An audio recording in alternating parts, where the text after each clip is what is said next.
بسم اللہ الرحمن الرحیم۔ وطن یا کفن قسط نمبر 10۔ جی ضرور شہروز، آپ ہی دعا کروائیں۔ ونگ کمانڈر عبداللہ نے شہروز کی جانب دیکھتے ہوئے کہا، جی سر۔ بسم اللہ الرحمن الرحیم۔ یا اللہ فلائٹ لیفٹیننٹ کو مزید نیند عطا فرمائیں تاکہ ہم ایسی پارٹیز روز روز انجوائے کریں، آمین ثم آمین۔ شہروز کی اس دعا بے سخت ہنسے۔ کوئی حال نہیں شہروز تیرا، فلائٹ لیفٹیننٹ فیصل نے ہنستے ہوئے کہا۔ سب نے ہنسی خوشی کھانا کھایا۔ چل شہروز بیٹا، کھانا کھا لیا نا؟ اب تجھے میں روم میں پوچھتا ہوں۔ جناب پہلے گارڈ ڈیوٹی تو کر کے آؤ آج کی، پھر مجھے پوچھنا۔ آپ کو پتہ ہے ایک ISI کا ایجنٹ تھا۔ امرا پلیز بس کر دو، تمہارے آگے ہاتھ جوڑتی ہوں، میں خدا کے لیے بس کر دو۔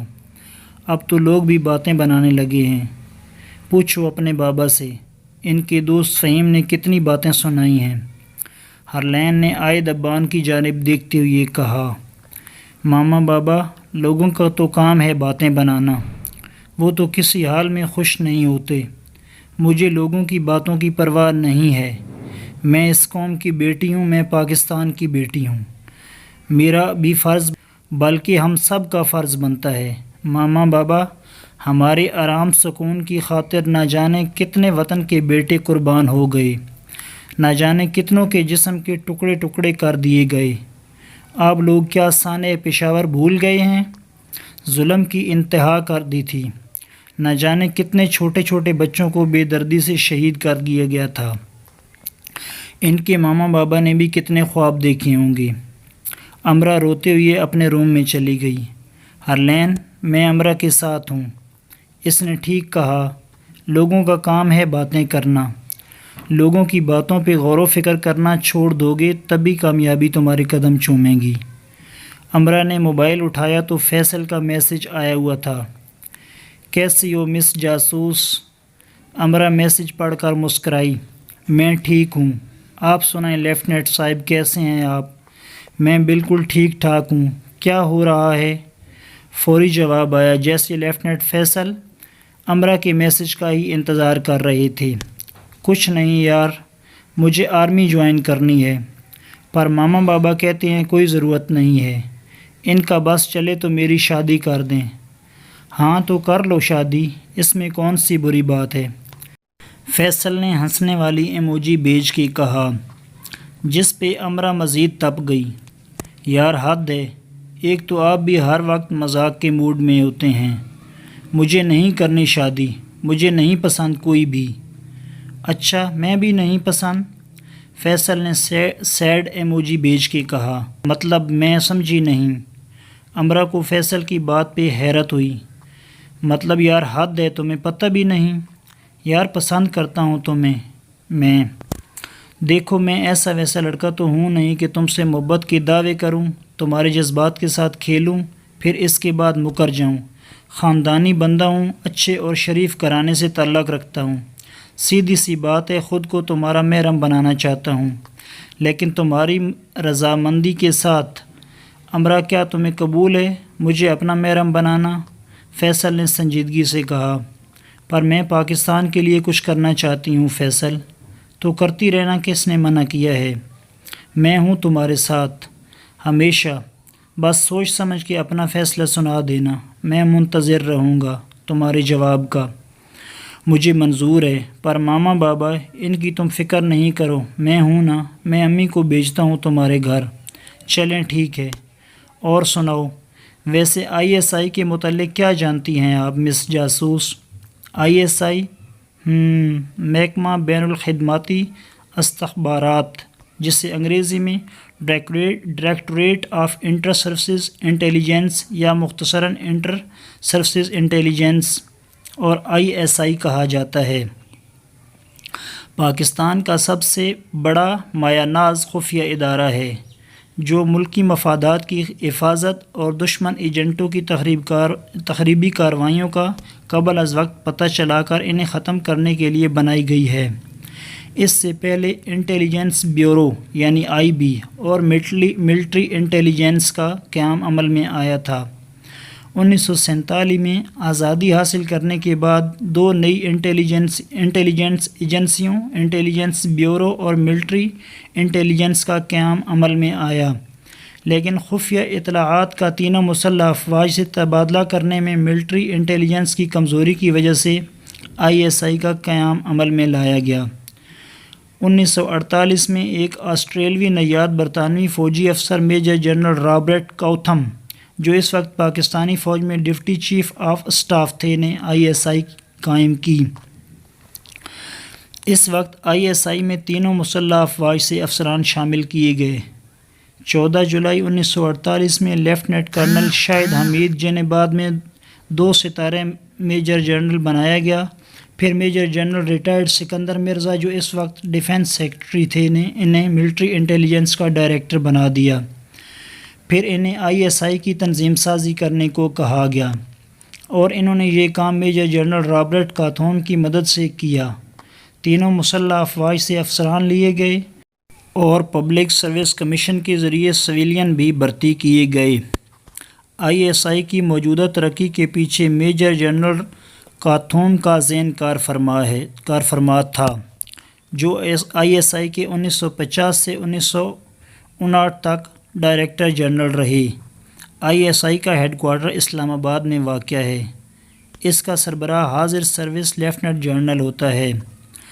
واہ واہ امرا، تمہیں تو اتنا کچھ پتہ ہے۔ جو فیس بک پہ فیک فوجی بنے پھرتے ہیں وہ تمہیں اصل فوجی سمجھ کے تمہیں اپنا باس مان لیں گے، پھر تم سب کو بارڈر پر بھیج کے جنگ کا اعلان کر دینا۔ فیصل کے اس میسج سے امرا تپ گئی۔ اچھا تو آپ میرا مذاق اڑا رہی ہیں؟ بس ٹھیک ہے، میں بات نہیں کرتی، اللہ حافظ۔ ارے ناراض ہو گئی؟ اچھا سوری، نہیں کرتا مذاق۔ نہیں بس اب اللہ حافظ، میں سونے جا رہی ہوں، کل کالج بھی جانا ہے، پھر بات ہوگی۔ چلو ٹھیک ہے، پھر سو جاؤ، اپنا خیال رکھنا، اللہ حافظ۔ آج تو امرا میڈم بہت خوش ہیں، کیا بات ہے؟ حرم عنان امرا کے ساتھ والی کرسی پہ بیٹھ گئی۔ نہیں یار، بس ایسے ہی، امرا نے مسکراہٹ چھپاتے ہوئے کہا۔ بیٹا مجھ سے نہیں چھپاؤ، سب سمجھ آ رہا۔ چل اب بتا بھی دے کون ہے وہ۔ یار وہ فلائٹ لیفٹیننٹ ہے، امرا نے حرم کا ہاتھ پکڑتے ہوئے کہا۔ یار امرا، یہ یونیفارم پرسن سے دور رہو تو بہتر ہے، یہ مطلبی دھوکے باز ہوتے ہیں، مجھے شدید نفرت ہے ان سے۔ نہیں حرم، ایسا نہیں ہے، تمہیں کوئی غلط فہمی ہوئی ہوگی۔ آخر تم اتنی تلخ کیوں ہو حرم، کیا وجہ ہے؟ اتنا تو میں بھی جانتی ہوں تمہارے ساتھ ماضی میں کچھ تو ایسا ہوا ہے جس نے تمہیں اس قدر تلخ بنا دیا ہے۔ میں ایک آرمی والے سے محبت کرتی تھی، اظہار اس نے کیا تھا۔ ہر لڑکی کا خواب ہوتا ہے کہ اس کا ہم سفر فوجی ہو۔ میں بھی بچی تھی، خواب دیکھنے لگی، پھر اچانک وہ مجھے چھوڑ کے چلا گیا۔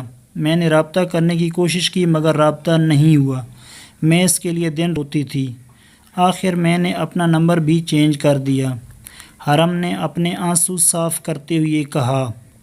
امرا تم بھی ان لوگوں سے دور رہو۔ پہلی بات، کوئی بھی اپنی ذاتی تسکین کے لیے آرمی کا نام نہیں لے سکتا، یہ بھی آرمی کے ہاں جرم ہے۔ دوسری بات، اگر وہ سچ میں آرمی میں تھا تو ہو سکتا ہے اس کو اچانک کسی مشن پر جانا پڑ گیا ہو اور تم نے نمبر بھی تو بند کر دیا، ہو سکتا ہے اس نے رابطہ کرنے کی کوشش کی ہو۔ تمہیں غلط فہمی ہو رہی ہے حرم، میں تمہاری ان سے ضرور ملاقات کرواؤں گی، تم ان کا نام پتہ بتا دینا اور رینک یونٹ بھی۔ شاید تم ٹھیک کہہ رہی ہو، میں بھی اتنا عرصہ آرمی سے نفرت کرتی رہی۔ امرا کیا ایسا ہو سکتا ہے؟ میں جان سکتی ہوں وہ کہاں ہے؟ حرم نے اپنے آنسو صاف کرتے ہوئے کہا۔ ہاں بالکل ہو سکتا ہے، میں ہوں نا، فکر نہیں کرو، 1-2 دن میں ہی بھائی کے بارے میں بتا دوں گی۔ شکریہ یار۔ اچھا اپنا لیفٹیننٹ تو دکھا، کوئی تصویر ہے تمہارے پاس؟ ہاں ہے میرے پاس تصویر۔ امرا نے بیگ سے موبائل نکالا، 1 منٹ دکھاتی ہوں، یہ دیکھو یہ ہے۔ امرا نے فیصل کی تصویر دکھاتے ہوئے کہا۔ واؤ یار، یہ تو بہت پیارا ہے۔ امرا بہت اچھے لگو گی تم دونوں ساتھ، اللہ تم دونوں کو شاد و آباد رکھے، آمین ثم آمین۔ چل آ جا گول گپے کھانے چلیں ورنہ انکل چلے جائیں گے۔ چلو اٹھو لیکن آج تم پیسے دو گی، امرا میں نہیں دوں گی۔ آخر اتنی بڑی خوشی ہے، کم سے کم گول گپے ہی کھلا دو کنجوس۔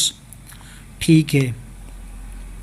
فیصل معمول کی تربیتی پرواز پہ تھا کہ اچانک اس کو محسوس ہوا کہ جہاز میں خرابی آ گئی ہے، کیونکہ جہاز کو جھٹکا لگا ہے اور جہاز ہچکولے کھانے شروع ہو جاتا ہے۔ انجن میں مسئلہ آ جاتا ہے اور جہاز کو کنٹرول کرنا مشکل ہو رہا ہوتا ہے۔ Ground control, this is tiger 1، I have engine problem, I repeated I have engine problem. Faisal کوشش کر رہا ہوتا ہے کہ کسی طرح جہاز کنٹرول ہو جائے۔ ٹائیگر 1، دس از گراؤنڈ کنٹرول، اپنی پوزیشن بتاؤ۔ I am 6 nautical miles out. Faisal ground control کو اپنی پوزیشن بتاتا ہے۔ ٹائیگر 1، مینٹین ہائٹ، کوشش کرو جہاز کو بیس تک لے کر آؤ۔ Yes sir, I am trying but it is not seem possible. Ground control emergency situation کو بیس کمانڈر اور فلائٹ کمانڈر کو بتا دیتی ہیں۔ گراؤنڈ کنٹرول کا عملہ بیس کمانڈر اور فلائٹ کمانڈر کنٹرول روم میں موجود ہوتے ہیں۔ ان کے چہروں پر فکر مندی نظر آ رہی ہوتی ہے۔ ریڈیو پر فیصل کی آواز آتی ہے، دس از ٹائیگر 1، اسموک ان دا کاک پٹ، I repeat smoke in the cockpit. Base commander, he does not have time, tell him to eject immediately. Ground control, tiger 1، eject. Faisal command سن لیتا ہے لیکن وہ اب بھی کوشش کر رہا ہوتا ہے کہ جہاز کو کنٹرول کر سکے۔ Ground control, tiger 1، eject, you don't have time, eject. Faisal تیزی سے سوچ رہا ہوتا ہے، یہ وہ لمحہ ہے جس کے لیے اس نے ایئر فورس جوائن کی تھی۔ اس کو فیصلہ کرنا تھا کہ خود کو بچائے یا نیچے آبادی کو۔ فیصل کی آنکھوں کے سامنے اس کے پیاروں کا وجود آ رہا ہوتا ہے، لیکن اس نے عہد کیا تھا، اس ملک اور قوم کی حفاظت کا وعدہ وفا کرنا تھا۔ فیصل جہاز کو کنٹرول کرنے کی کوشش میں مصروف ہوتا ہے۔ اچانک کنٹرول روم سے اس کا رابطہ منقطع ہو جاتا ہے۔ ناول ابھی جاری ہے۔ اس دلچسپ ناول کی تمام اقساط دیکھنے کے لیے چینل کو سبسکرائب کریں اور بیل آئیکن کو دبائیں۔ شکریہ۔